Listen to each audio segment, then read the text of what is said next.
बिस्मिल्लाहिर्रहमानिर्रहीम। अस्सलाम वालेकुम नाज़रीन, आप यूट्यूब चैनल देख रहे हैं। मैं इमरान खान हूँ। ख़बरें बहुत ज़्यादा हैं, लेकिन सबसे पहले इमरान खान साहब ने जो सहाफ़ियों के साथ बातचीत की है वो मैं आपके सामने रख देता हूँ, जैसे सहाफ़ियों ने इसको रिपोर्ट किया है।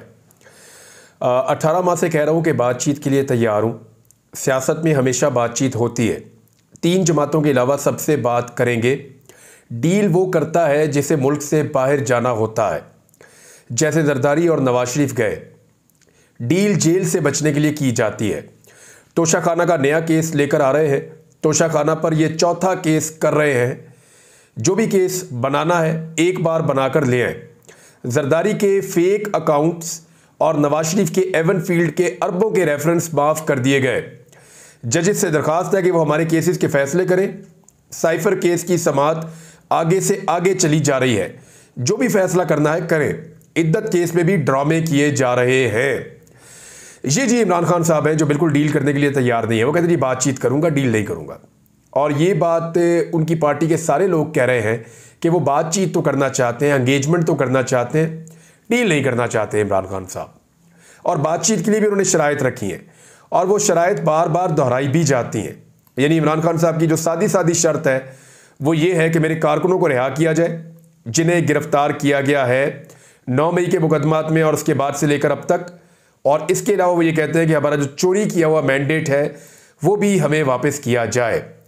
नजम सेठी इस बात की गवाही दे रहे हैं कि इमरान खान एक्चुअली डील नहीं कर पाएंगे, क्योंकि नजम सेठी की मुलाकातें जरदारी नवाज शरीफ हर तरफ ही रहती हैं और वो बड़े ऑब्लाइज भी होते रहे इन लोगों से। साबिक वज़ीर आला भी रहे हैं, निगरान, और PCB के चेयरमैन भी रहे हैं। बड़े ओहदे उनको देते रहे हैं। नवाज शरीफ साहब के बड़े गमखार हैं।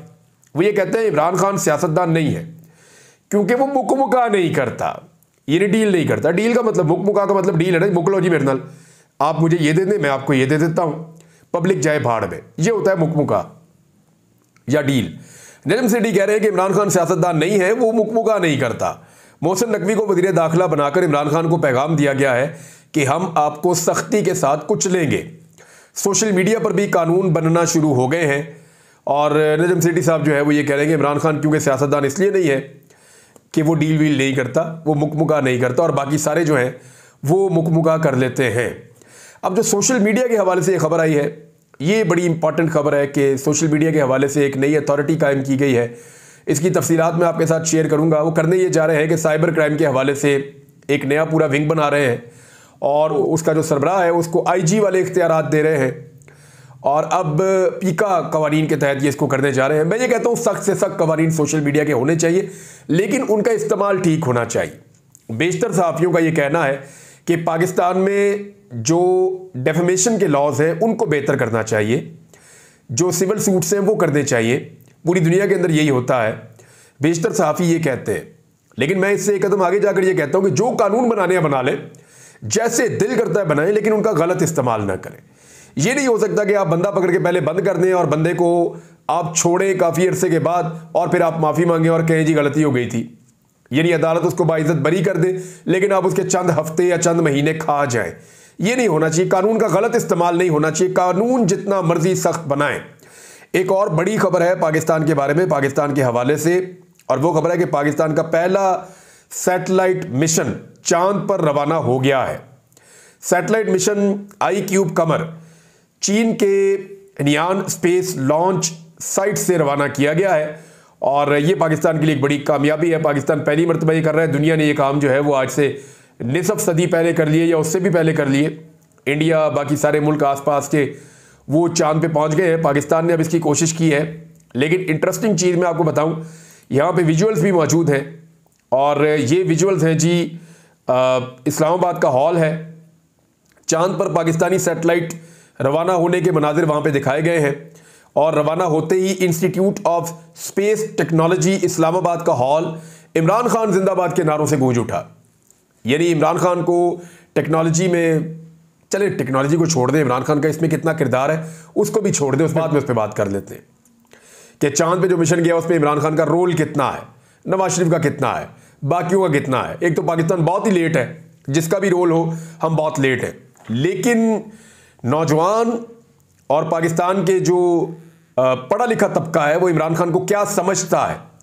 जैसे ही उनको जोश आया, जैसे ही उन्हें खुशी हुई और उन्हें प्राउड फील हुआ पाकिस्तान को लेकर, तो उन्होंने कोई और नारा नहीं लगाया, वो पाकिस्तान जिंदाबाद का नारा लगा रहे और इमरान खान जिंदाबाद के नारे लगा रहे थे और पूरा हॉल इन नारों से गूंज उठा। मैंने इसकी वीडियो देखी है, मैं हैरान हो रहा था कि एक आदमी जेल में है और उसका इस तकरीब से अभी कोई ताल्लुक भी नहीं है, ना उसकी हुकूमत है, तो उसके लिए लोग नारे लगा रहे हैं पाकिस्तान की कामयाबी के ऊपर। स्टेडियम में क्रिकेट मैच होता है, इमरान खान के नारे लगते हैं। मरियम नवाज का जलसा होता है, इमरान खान के नारे लगते हैं। नवाज शरीफ कहीं जाते हैं, इमरान खान के नारे लगते हैं।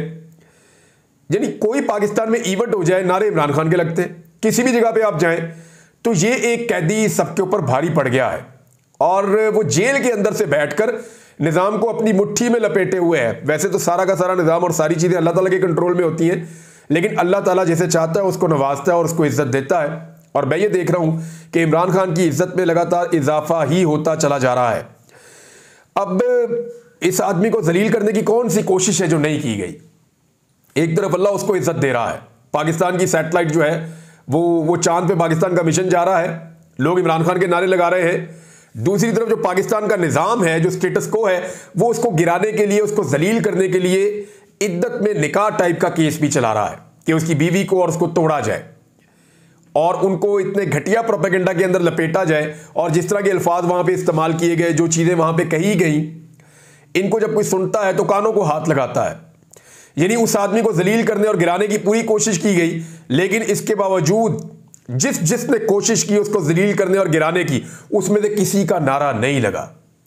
इंस्टीट्यूट के अंदर, इस्लामाबाद के अंदर, वहां पे इंजीनियर्स मौजूद थे, साइंटिस्ट मौजूद थे, किसी ने नारा किसी और का नहीं लगाया। जिसने नारा लगाया पाकिस्तान का या इमरान खान का नारा लगाया। इसका मतलब क्या है? इसका मतलब यह है कि आप इद्दत जैसे घटिया केसेस बनाकर भी उस आदमी को गिराने में और जलील करने में नाकाम रहे हैं। अब यहां पे सूरत हाल पहुंच गई है कि उनकी बेटियों ने, जो मैं सुन रहा था, उनकी दोनों बेटियों का स्टेटमेंट, मैंने कई मरतबा आपसे कहा कि मैं निजी जिंदगी में बिल्कुल नहीं जाता, ना मैं वो स्टेटमेंट चलाना चाहता हूं, ना मैं उनकी बेटियां दिखाना चाहता हूं, लेकिन सीरियसली बात यह है कि नौबत यहां तक आ गई है कि एक बेटियों को आकर गवाही देनी पड़ रही है, बापर्दा बेटियों को, कि उनकी माँ एक बापर्दा खातून है। वो अपने निकाह से पहले इमरान खान को नज़र नहीं आई, इमरान खान ने उनको नहीं देखा था निकाह से पहले, और इसके अलावा वो एक बापर्दा खातून है। उन्होंने अपने शौहर के घर में इद्दत पूरी की, उसके घर में वो अपनी जो मैके है वहाँ पे चली गई, वहाँ पे भी उन्होंने काफ़ी दिन गुजारे, उसके बाद उन्होंने निकाह किया। ये उनकी बेटियाँ गवाहियाँ दे रही हैं। यानी डूब मरने का मुकाम है उन लोगों के लिए जिन्होंने इमरान खान को गिराने के चक्कर में अपने आप को इतना घटिया, जलील और रुसवा किया और इस लेवल पे उन्होंने अपने आप को गिरा दिया कि आज बुशरा बीबी की बेटियां, साबिक खातून अव्वल की बेटियां, बापर्दा बेटियां सामने आकर स्टेटमेंट देने पर मजबूर हो गई हैं। लेकिन ये सारी चीजें कौम भूलेगी नहीं। नाज़रीन, मेरी बात आप ये याद रखिएगा और मेरा इस बात के ऊपर ईमान है कि ये जितनी ज्यादतियां करेंगे, इमरान खान उतना बड़ा होता चला जाएगा। इमरान खान का कद बड़ा होता होता इन सबसे बड़ा हो गया है और अब इतना बड़ा हो जाएगा कि आसमान के साथ जाकर लग जाएगा और ये सारे उसके सामने बोने बन जाएंगे। ये जितना जुल्म करेंगे, इमरान खान उतना ऊपर जाएगा। फजल रहमान साहब ने और अचकज़ई साहब ने बड़े खौफनाक स्टेटमेंट दिए हैं जनाब। वो स्टेटमेंट मैं आपके सामने रख देता हूं। फजल रहमान साहब ने सबसे पहले तो एक जो आर्मी चीफ के हवाले से स्टेटमेंट है वो मैं आपके सामने रखता हूं कि आर्मी चीफ ने एक स्टेटमेंट दिया था, आसिम मुनीर साहब ने, उसका जवाब जो है वो फजल रहमान साहब ने दिया है। आर्मी चीफ ने कहा था कि जो लोग आइन में दी गई आज़ादी राय पर आयद की गई वाज़े क़यूद की बरमला पामाली करते हैं, वो दूसरों पर उंगलियां नहीं उठा सकते। हम अपनी आइनी हुदूद को बखूबी जानते हैं और दूसरों से भी आइन की पासदारी को मुकद्दम रखने की तवक्को करते हैं। ये army chief general Asim Munir साहब ने फरमाया था। इसके जवाब में फजल रहमान साहब कह रहे हैं, कहते हैं, मुझे पता है मेरा कानून का दायरा क्या है, मैं अपने इख्तियारात और हुदूद को जानता हूं। मुझे पता है आप जानते हैं, लेकिन आप इख्तियारात और हुदूद से तजावुज करते हैं। वो उस हद से कहीं ज्यादा है, उसको भी देखा है कभी? ये फजल रहमान साहब ने सवाल उठाया है और आर्मी चीफ के ऊपर जो है वो तनकीद की है, क्योंकि अब आर्मी साइड से ये कहा जा रहा है कि हम अपनी आईनी हुदूद के अंदर रहते हैं, बाकी भी रहे। फजल रहमान साहब कह रहे हैं नहीं जी, आप नहीं रहते, आप तजावुज करते हैं, और उसको भी देखें। अब इसमें सनाउल्लाह बलोच साहब जो हैं वो लाहौर हाई कोर्ट बार से खिताब कर रहे थे और उन्होंने क्या कहा? उन्होंने कहा कल आइन के एक आर्टिकल की सिपा सलार ने बात की, बाकी आर्टिकल की क्यों बात नहीं करते? आइन की मुहाफिज फौज वकला है, पाकिस्तान का पिसा हुआ तबका आपकी तरफ देख रहा है। ये जी सनाउल्लाह बलूच साहब ने उसी स्टेटमेंट का जवाब दिया है। अचकज़ई साहब ने भी स्टेटमेंट दिया और उन्होंने कहा, और बड़ा साफ साफ अचकज़ई साहब ने फरमाया, उन्होंने कहा जी सच ये है कि पाकिस्तान तहरीके इंसाफ जीत चुकी थी। मैं नवाज शरीफ से ये उम्मीद रखता था कि वो आकर कहता कि इन बच्चों ने मुझे शिकस्त दे दी है, लेकिन अचकज़ई साहब आप उम्मीद रखते थे, ये आपका हुस्न ज़न था कि आप नवाज शरीफ से उम्मीद रखते थे। नवाज शरीफ से तो उनके घर वालों को उम्मीद नहीं है, उन्होंने तो हमेशा फ्रॉड करके इलेक्शन जीता है। जनरल जिलानी से लेके, जनरल ज़ियाउल हक से लेके, उसके बाद तमाम जर्नलों से होते हुए कैसे कैसे वो इक़्तिदार में आए, उसके बाद जनरल मुशर्रफ से डील करके वो वापस आए, उसके बाद किस तरह 2013 में उन्होंने डील की और कैसे उन्होंने एक हैवी किस्म का इक़्तिदार लिया, और फिर जनरल बाजवा के साथ उन्होंने कैसे अपने मामला तय किए। ये सारी चीज़ें तो ये खुद अपने मुंह से बता रहे हैं। तो ये तो आपने वैसे ही मियाँ नवाज शरीफ साहब को उठा दिया थोड़ा सा। मियाँ साहब इस तरह के कभी नहीं थे जैसा आप सोच रहे थे। वो हमेशा अपनी शिकस्त को एस्टेब्लिशमेंट के साथ मिलकर कामयाबियों में बदलते रहे हैं। एक और चीज़ जो अचकज़ई साहब कह रहे हैं कि इमरान खान के केसेस को अगर ख़त्म नहीं भी करना तो कम अज़ कम उसको रिहा कर दें ताकि वो पेशियां भुगते, और उसके घर वालों पर, बीवी पर जो बेतुके किस्म के केस बनाए गए हैं जिनको सुनकर किसी भी मुसलमान को शर्म आती है, उन्हें ख़त्म करो। ये भी जनाब अचकज़ई साहब ने मुतालबा किया है। अच्छा नाज़रीन, डील के हवाले से एक चीज़ और मैं आपको बता दूं कि 3 जमातों से तो बात बिल्कुल नहीं करेंगे। इमरान खान साहब ने जेल में ये भी क्लियर किया है, यानी उन 3 जमातों से तो बात नहीं करनी जिन्होंने इमरान खान का मैंडेट चोरी किया, जिसमें पीपल्स पार्टी है, PMLN है और MQM है। MQM तो एक भी सीट नहीं जीती, वो तो सारी सीटें जो है पाकिस्तान तहरीक इंसाफ की लेकर गई है। PMLN जो है उसकी 2 दर्जन सीटें, कोई कहता है 3 दर्जन सीटें, इससे ज़्यादा उनकी है ही नहीं। बाकी सारी जमातें जो है उनके साथ बात हो सकती है, लेकिन PMLN से नहीं हो सकती, पीपल्स पार्टी से नहीं हो सकती और MQM से बात नहीं हो सकती। साथ ही इमरान खान साहब ने जो बाकी स्टेटमेंट दिया वो मैंने आपको पढ़ के पहले सुना दिया है। अच्छा, ये जो मौलाना फजलुर रहमान साहब ने बातचीत की वो तो मीडिया पे चल गई, लेकिन जो महमूद खान अचकज़ई ने और असद कैसर ने प्रेस कॉन्फ्रेंस की है उसको मना कर दिया गया पाकिस्तान की मीडिया पर चलाने पर। हालांकि आज आज़ादी इजहार राय का या आज़ादी सहाफ़त का आलमी दिन है।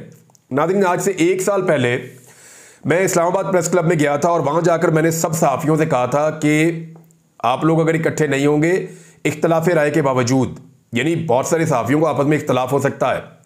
अभी मैं हामिद मीर साहब से मिला, कुछ और सहाफ़ियों से मिला, काशिफ अब्बासी साहब से, मोहम्मद मालिक साहब से, समी इब्राहिम साहब से, सिद्दीक जान से, बाकी सहाफ़ियों से मिला हूँ। तो मेरा इनसे नज़रियाती इख्तलाफ भी हो सकता है।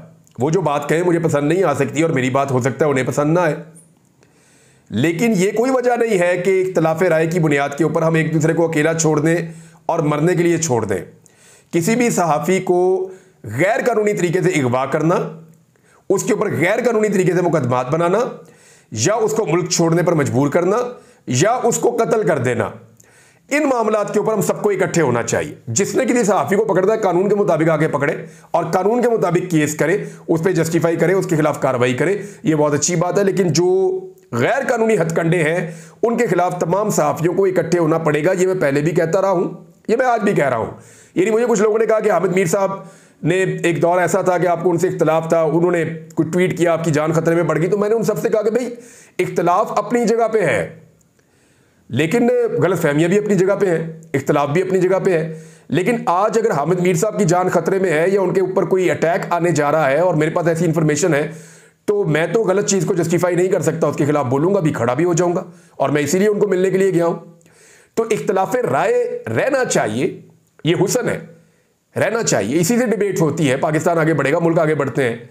लेकिन इख्तलाफ राय के बावजूद कुछ चीज़ें ऐसी हैं, कुछ हुदूद ऐसी हैं जिनसे आगे नहीं जाना चाहिए। किसी की जान नहीं लेनी चाहिए, किसी की जान को खतरे में नहीं डालना चाहिए, झूठे मुकदमात नहीं बनाने चाहिए, लोगों को अगवा करके गायब नहीं करना चाहिए। इन चीज़ों पे तमाम सहाफ़ियों को इकट्ठे होने की ज़रूरत है और सबने इसके ऊपर इत्तफाक किया है। नाज़रीन, जो मखसूस नशिस्तों का केस है वो भी सुप्रीम कोर्ट ऑफ पाकिस्तान में लग गया है। ये बड़ी अच्छी बात है। बड़े अरसे से हम ये आवाज़ उठा रहे थे, गुज़िश्ता चंद दिनों में हमने जब ज़्यादा आवाज़ उठाई, क्योंकि ये सीटें अगर पाकिस्तान तहरीक इंसाफ को या सुन्नी इत्तेहाद कौंसिल को मिल जाती हैं तो फिर काजी फायद ईसा साहब को पूरा जोर लगाने के बावजूद एक्सटेंशन नहीं दी जा सकेगी। मैं आपको फिर बता रहा हूं कि काजी फायद ईसा साहब की एक्सटेंशन एक ख्वाब बनकर रह जाएगी अगर ये जो मखसूस नशिस्तें हैं जो पाकिस्तान तहरीक इंसाफ को मिलनी चाहिए उसूलन, अगर ये तहरीक इंसाफ के पास ही आ जाती हैं और उनकी मुखालफ सियासी जमातों में तकसीम नहीं की जाती तो फिर काजी फायद ईसा साहब को एक्सटेंशन नहीं दी जा सकती। अब ये बड़ा अहम मामला है।